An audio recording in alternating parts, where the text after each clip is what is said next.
अस्सलाम वालेकुम 9th class, hope you are fine. आज हमने अपना नेक्स्ट टॉपिक स्टार्ट करना है फ्रॉम द पेज नंबर 84। इसमें हम लिक्विड स्टेट स्टार्ट करने से पहले रिवाइज कर लेते हैं physical states of matter and the role of intermolecular forces. ये सेम बात है जो हमने फर्स्ट लेक्चर में इंट्रोडक्टरी लेक्चर में कर लिया। इससे पहले रिवाइज कर लेते हैं फ्रॉम दिस डायग्राम कि जो गैस, लिक्विड एंड सॉलिड के मॉलिक्यूल्स हैं उनके अरेंजमेंट और उनकी इंटरमॉलिक्यूलर फोर्सेस उनके बिहेवियर को किस तरह से इफ़ेक्ट करती हैं। जो गैस मॉलिक्यूल्स हैं हमने देखा था कि वो बहुत दूर दूर हैं एक दूसरे से और उनके दरमियान इंटरमॉलिक्यूलर फोर्सेस जो हैं वो ना होने के बराबर हैं। और जो लिक्विड मॉलिक्यूल्स हैं ये बहुत ज़्यादा दूर तो नहीं है, इनके दरमियान इंटरमॉलिक्यूलर फोर्सेस भी हैं, लेकिन वो intermolecular forces as compared to the solid molecules weak होती हैं। और जो सॉलिड मॉलिक्यूल्स हैं इनमें सबसे ज़्यादा स्ट्रॉन्ग इंटरमॉलिक्यूलर फोर्सेस होती हैं, जिसकी वजह से ये महसूस ऐसा होता है कि ये मूव करते ही नहीं हैं, हालांकि ये 2 and 4 मूवमेंट जो है वो शो कर रहे होते हैं। अब इसी प्रॉपर्टीज़ की वजह से कि जो इसी इनके अरेंजमेंट की वजह से डिफरेंट प्रॉपर्टीज़ शो करते हैं। गैसेस की प्रॉपर्टीज़ हम पढ़ चुके हैं, आज हमने स्टार्ट करनी है लिक्विड स्टेट की प्रॉपर्टीज़। तो लिक्विड स्टेट की प्रॉपर्टीज़ स्टार्ट करने से पहले लिक्विड स्टेट को थोड़ा सा रिवाइज कर लेते हैं। यहीं से कि लिक्विड्स कौन से थे जी, जिनका डेफिनेट वॉल्यूम तो था मगर कोई उनकी जो शेप थी वो डेफिनेट नहीं थी। जिस शेप के कंटेनर में आप लिक्विड को डालेंगे वो उसी शेप का ही हो जाएगा। और इसके अलावा जो उसके इंटरमॉलिक्यूलर फोर्सेस है वो एग्जिस्ट करती है और जो उसके मॉलिक्यूल्स हैं वो हर वक्त in the state of motion रहते हैं। ये सब बातें हम इंट्रोडक्टरी लेक्चर में कर चुके हैं डिटेल में। यहाँ इस हद तक रिवाइज करना आई थिंक इनफ है। ठीक है, ये जो लिक्विड स्टेट है उसका डेफिनेट वॉल्यूम तो है पर डेफिनेट शेप नहीं है। उसके जो मॉलिक्यूल्स हैं उनके दरमियान इंटरमॉलिक्यूलर फोर्सेस हैं और वो हर वक्त in the state of motion रहते हैं। ठीक है जी, फर्स्ट प्रॉपर्टीज़ की हमने टिपिकल प्रॉपर्टीज़ में से आज पढ़नी है, that is evaporation. So let us define evaporation. What evaporation is? Evaporation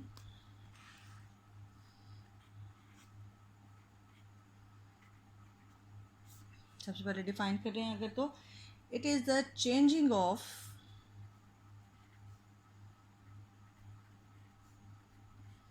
liquid into gas।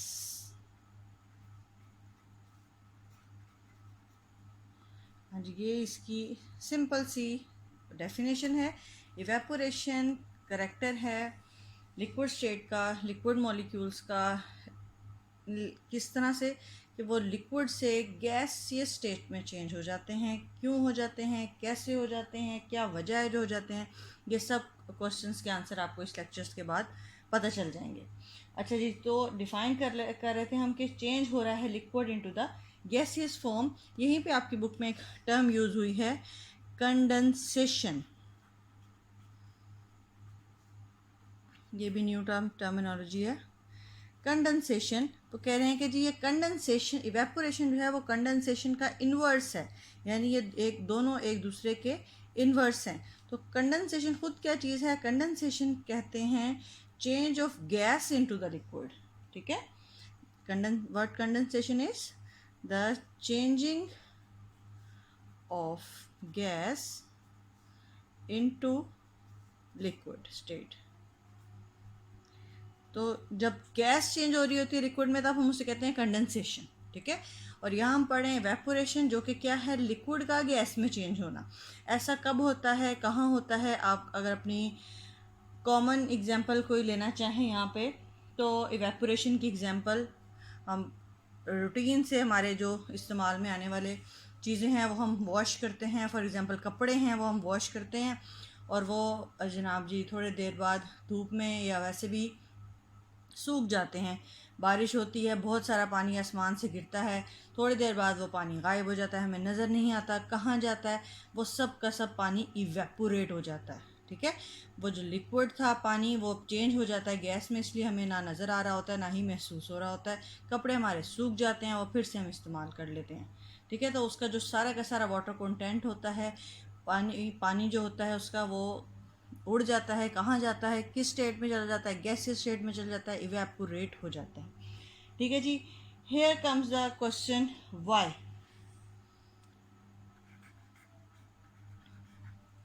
Y liquids evaporate.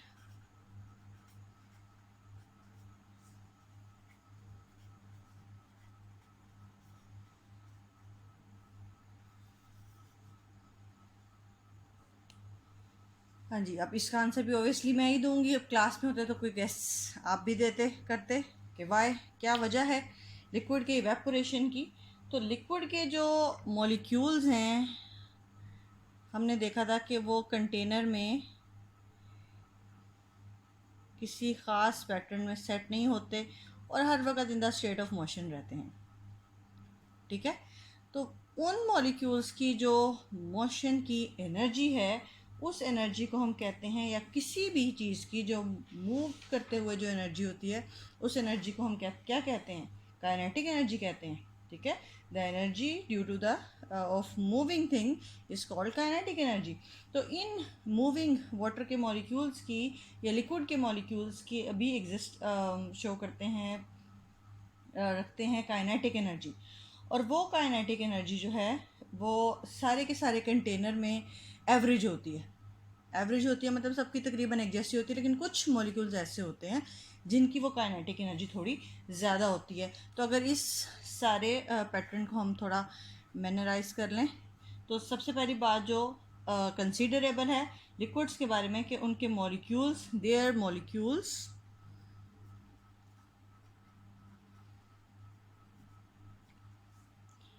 are continuously moving.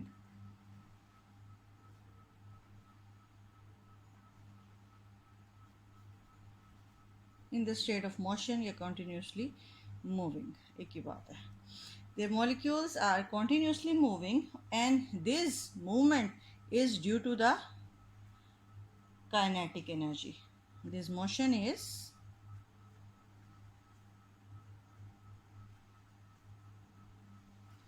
due to kinetic energy,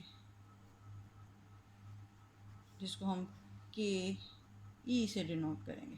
ठीक है जी, ये काइनेटिक एनर्जी जो है, अब ये तमाम मूविंग मॉलिक्यूल्स की अपनी अपनी काइनेटिक एनर्जी है, लेकिन वो मॉलिक्यूल जिनकी ये काइनेटिक एनर्जी हाई होती है, वो मूव करते करते इतना ज़्यादा उस एनर्जी को पोजेस करते हैं कि उनके दरमियान जो दूसरी फोर्स है, जिसे हमने इंटरमोलिकुलर फोर्सेस या फोर्स ऑफ अट्रैक्शन कहा था, उस फोर्स को ओवरकम कर देती है। उस यानी वो फोर्स जो है वो थोड़ी रह जाती है और जो उसकी काइनेटिक एनर्जी होती है वो बढ़ जाती है। और उसके बढ़ने की वजह से ये मॉलिक्यूल, लेट्स से ये वाला मॉलिक्यूल जो सरफेस के नज़दीक है, वो फिर अब सरफेस से बाहर निकल जाता है। ठीक है, सरफेस के से बाहर निकल जाता है, यानी इवेपोरेशन होने के लिए कंटेनर का या जहाँ भी जो लिक्विड है उसमें जो उसकी सरफेस एरिया है वो बड़ा कंसीडर करता है, और इसको भी हम डिटेल में पढ़ेंगे इंशाल्लाह आगे इसके फैक्टर्स में। तो बात हो रही थी उनके काइनेटिक एनर्जी की। तो जैसे ही काइनेटिक एनर्जी, जो हाई काइनेटिक एनर्जी वाला मॉलिक्यूल है,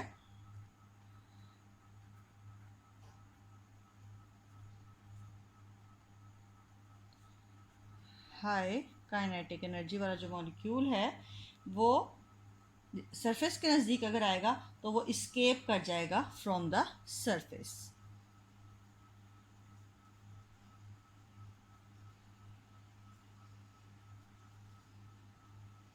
तो ये सारे का सारा इवेंट है जो कि कॉज करता है लिक्विड की इवेपोरेशन। ठीक है, अच्छा, अब यहाँ पे जो चीज़ें लिखी हैं उसमें मैंने कुछ डायग्राम से शो की हैं, कुछ लिख दी हैं। आप बुक से पढ़ेंगे इसको एज इट इज़, आपको बात समझ आ जाएगी। ठीक है, तो इवेपोरेशन जो है ये एक फिनोमेना है, लिक्विड्स का फिनोमेना है। क्या? Changing of liquid into gas. और क्यों होता है? क्योंकि जो लिक्विड के मॉलिक्यूल्स हैं वो हर वक्त मूवमेंट की वजह से काइनेटिक एनर्जी पोजेस करते हैं, और उन काइनेटिक एनर्जी मॉलिक्यूल्स, जो उनकी काइनेटिक एनर्जी है मॉलिक्यूल्स की, जिनकी काइनेटिक एनर्जी हाई होती है, वो स्केप कर जाते हैं फ्रॉम द सरफेस। क्यों? बिकॉज अगर इस स्टेटमेंट की रीज़न निकालें तो बिकॉज they overcome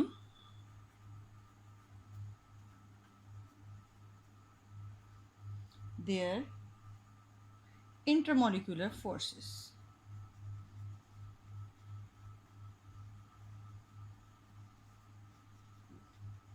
तो ये 4 लाइनों में पूरा का पूरा प्रोसीजर जो है डिस्क्राइब हो रहा है। अगर आप इसको अंडरस्टैंड कर रहे हैं यहाँ से, तो कि लिक्विड वेपोरेट करने के लिए इस जो प्रोसीजर से उसके मॉलिक्यूल्स को गुजरना पड़ता है। सबसे पहली बात तो हाई काइनेटिक एनर्जी मॉलिक्यूल, और वो जब सरफेस के नज़दीक जाएगा उसके ही जैसे मॉलिक्यूल्स के दरमियान अट्रैक्शन थी वो कम हो जाएगी और वहाँ से वो इस्केप कर जाएगा। ठीक है जी। तो ये था इवेपोरेशन का फिनोमेना कि किस तरह से इवेपोरेशन हो रही है। और एक इंटरेस्टिंग बात है गर्मियों से रिलेटेड भी कि इवेपोरेशन जो है वो कूलिंग कॉज करती है। आप सख्त गर्मी में किसी नहर के किनारे से, किसी दरिया के किनारे से गुज़रें तो वहाँ का टेम्परेचर बाकी जगह के टेम्परेचर से बिल्कुल ही मुख्तलिफ होता है। अगर आपको ऐसा कोई गुज़र हुआ हो, नहीं तो वैसे भी हम गर्मी में नहा के फ्रेश फील करते हैं, ठंडा ठंडा फील करते हैं, कूल फील करते हैं। तो क्यों करते हैं हम इस तरह से फील? क्योंकि इसका आंसर भी हम इवेंट्स में देख लेते हैं। पहले इवेपोरेशन, नेक्स्ट कंसीडरेबल थिंग है evaporation cause cooling effect. Why, क्यों? ठीक है जी।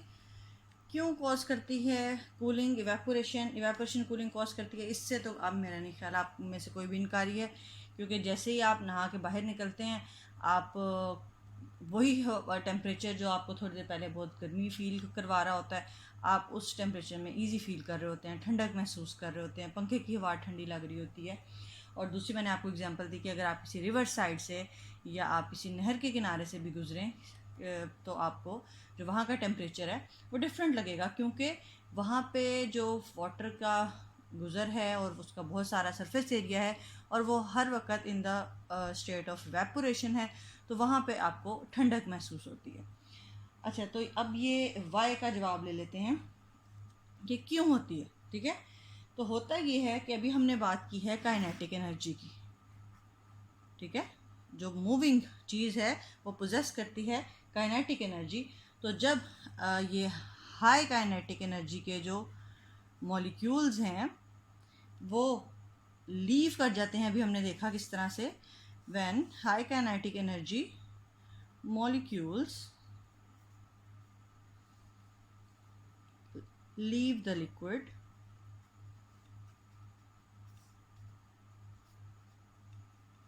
तो ओवरऑल सिस्टम की जो एनर्जी होती है वो लो हो जाती है। ठीक है, यहाँ अगर हम इसको ड्रॉ भी कर लें तो ये देखें, ये इसको कंटेनर है, कोई ग्लास है, कोई मग है, कोई टब है जिसके अंदर पानी है। ठीक है, पानी के बहुत सारे मॉलिक्यूल्स हैं और वो हर वक्त in the state of motion है। तो जो सरफेस से, जिसकी अभी हमने बताया कि काइनेटिक एनर्जी हाई थी, वो बाहर निकल गया। ठीक है, तो इस बाकी का जो पानी है उसका टेम्परेचर क्या होगा? उसका टेम्परेचर कम हो जाएगा। The temperature of the remaining will fall down. Next event क्या होगा? The temperature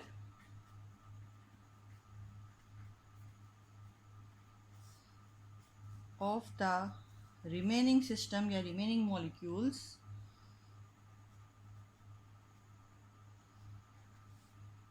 will fall down. उनका टेम्परेचर जो है वो कम हो जाएगा। और उसके टेम्परेचर कम होने से क्या होगा कि बजाय इसके कि वो वहाँ स्टे करे, वो अपना टेम्परेचर मेंटेन करने के लिए अपनी ही सराउंडिंग से टेम्परेचर को, हीट को एब्जॉर्ब करना शुरू हो जाएगा। ठीक है, to fulfill this change the molecule absorbs energy from the surrounding. अपने ही सराउंडिंग से अब जो हीट है, एनर्जी, हीट की फॉर्म में एनर्जी जो है वो उस लिक्विड में जाने लग जाएगी। ठीक है, third event will B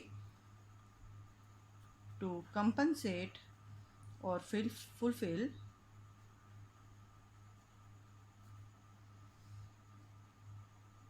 this energy loss,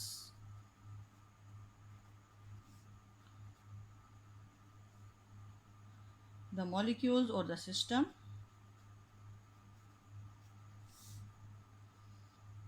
will absorb energy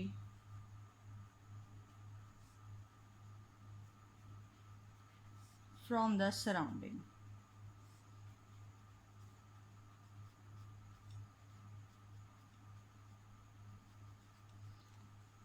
okay जी, तो इस वजह से आप नहाने के बाद ठंडक महसूस करते हैं। नहर के पास से गुज़रने के बाद हवा में खुशगवार एहसास होता है, ठंडक महसूस होती है।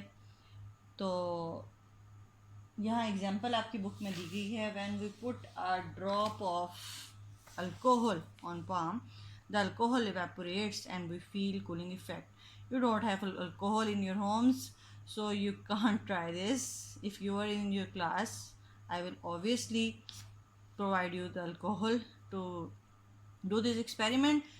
लेकिन आप इस वक्त शावर ले नहाएं जाके और फिर महसूस कर लें ये कूलिंग इफ़ेक्ट इवेपोरेशन का, जो कि बहुत इजी सिंपल है।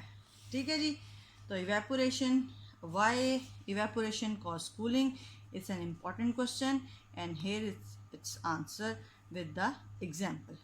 ठीक है जी, अब देख लेते हैं इसके फैक्टर्स जो कि इफ़ेक्ट कर रहे हैं इवेपोरेशन को। ठीक है, अब फैक्टर्स अफेक्टिंग इवेपोरेशन में सबसे पहला फैक्टर है जी सरफेस एरिया। सरफेस एरिया या एरिया क्या चीज़ है?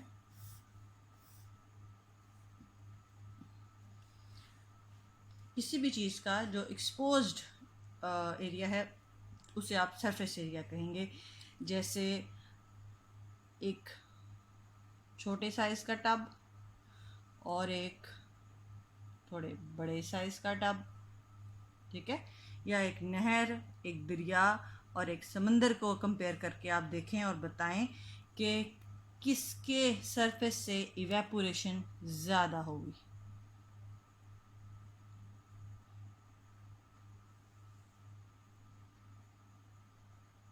हाँ जी, ऑब्वियसली यू कैन गेस कि जिसका सरफेस एरिया ज़्यादा है वहाँ से इवेपोरेशन ज़्यादा होगी, क्योंकि ज़्यादा मॉलिक्यूल्स के पास चांस है लीव करने का as compare to the low surface area.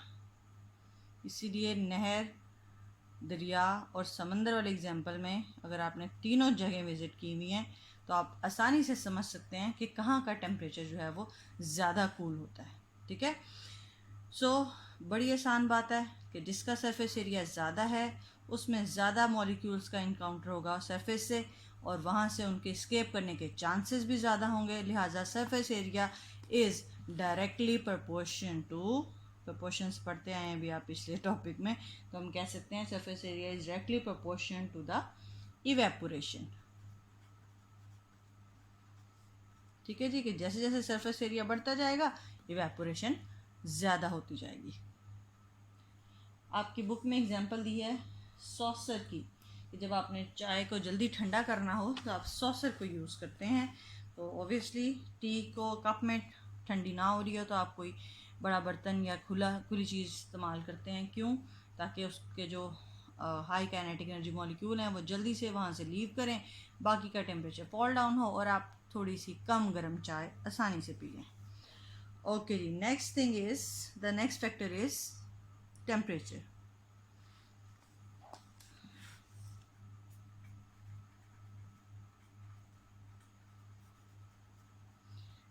Temperature और इवेपोरेशन के को समझने के लिए भी आजकल का मौसम इंतहाई सूटेबल है।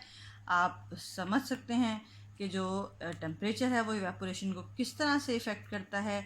आप कोई भी गीला कपड़ा छाँव में डालें और धूप में डालें जहाँ पे धूप आ रही है, और दूसरा उसे जैसा ही कपड़ा आप छाँव में डालें जहाँ पे धूप नहीं आ रही है। तो आप बताएं कौन सा जल्दी सूखेगा, किसका पानी जो है जो रैपिडली इवेपोरेट का होगा। तो ऑब्वियसली जो धूप में है उसका पानी जो है वो जल्दी इवेपोरेट होगा।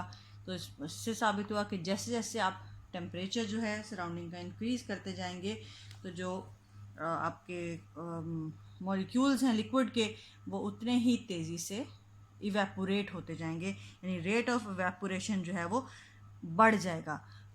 इसी बात को आप उसकी वाटर की बॉइलिंग से भी एग्जांपल ले सकते हैं कि आप मतलब यूँ पानी रखें कंटेनर में, ठीक है, किसी चूल्हे पे थोड़ा सा पानी रखें पतीली में डाल के, उसका हल्का सा टेम्परेचर, आप थोड़ी देर उस चूल्हा जलाएं, उसके नीचे टेम्परेचर राइज़ हो जाएगा, उसको छोड़ दें और उतना ही पानी उसी तरह की पतीली में आप साथ वाली चूल्हे पे रखें और उसको गर्म नहीं करना। तो देखें थोड़ी देर बाद किसका पानी का जो लेवल है वो कम होगा। ऑब्वियसली जो गर्म पानी है उसका लेवल जो है वो कम होगा, उसके जो मॉलिक्यूल्स हैं वो इवेपोरेशन के लिए ज़्यादा फेवरेबल होंगे, क्योंकि आपने हीट जब प्रोवाइड की तो आपने काइनेटिक एनर्जी को और इंक्रीज़ कर दिया, ठीक है। तो अब वो जो मॉलिक्यूल्स ऑलरेडी अपनी काइनेटिक एनर्जी की वजह से लीव हो रहे थे, जब आपने उसे हीट प्रोवाइड की वो और ज़्यादा काइनेटिक एनर्जी के साथ मूव किए और भाग भाग के सरफेस पे आके और सरफेस से एस्केप करते जाएंगे। So temperature is also directly proportional to the evaporation, यानी जैसे जैसे टेम्परेचर बढ़ता जाएगा इवेपोरेशन भी बढ़ती जाएगी। और रीज़न क्या है इसकी?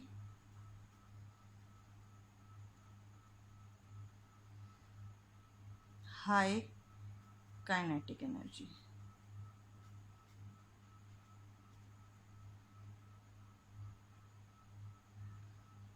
ड्यू टू द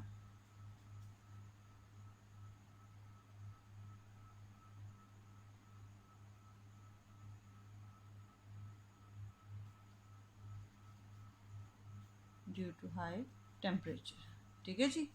रीज़न है high kinetic energy due to high temperature. Okay जी, बुक में आपकी एग्जांपल दी गई है, the water level of a container with the hot water decrease earlier than that of the container with the cold water.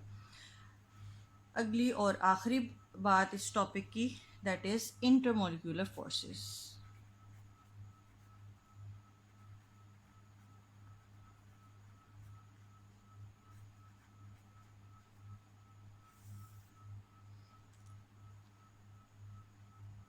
अच्छा, जब intermolecular forces जो हैं इसको समझने के लिए आप एग्जांपल लें वाटर की विद द हनी, एक कंटेनर जिसमें पानी है, ठीक है, और एक कंटेनर जिसमें शहद है, ठीक है। दोनों को आप सेम टेम्परेचर पे अगर एक्सपोज करें तो किसका जो है इवेपोरेशन का चांस जो है वो ज़्यादा है, क्योंकि अल्कोहल तो एग्जैक्टली आपको अवेलेबल नहीं है। तो आप इसको घर पे ट्राई कर सकते हैं। इसमें एक फैक्टर इंटरमोलिक्यूलर फोर्सेस का भी है, एक फैक्टर विस्कोसिटी का भी है। सो सिंपली इंटरमोलिक्यूलर फोर्सेस को समझने के लिए कि ये दो मॉलिक्यूल्स जब एक दूसरे के दरमियान स्ट्रांगली हेल्ड हैं तो उनको क्योंकि जब इंटरमोलिक्यूलर फोर्सेस कम होंगी तभी वो इवेपोरेट करेगा ना, तो उसको इवेपोरेशन करने